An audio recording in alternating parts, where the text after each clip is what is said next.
Новата заварка направо кърти.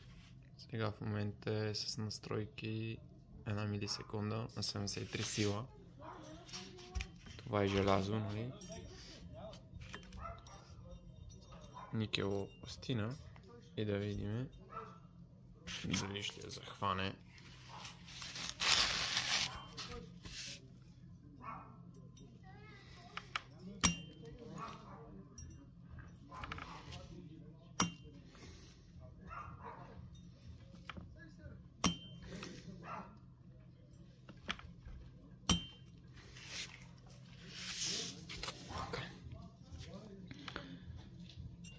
Заварката се гледа. Няма изгорял или нещо подобно. И така, какво мислите вие? Пишете в коментарите. После някой да не каже не е хванал или нещо подобно.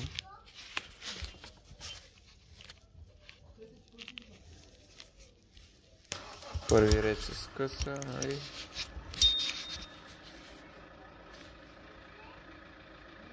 Ето.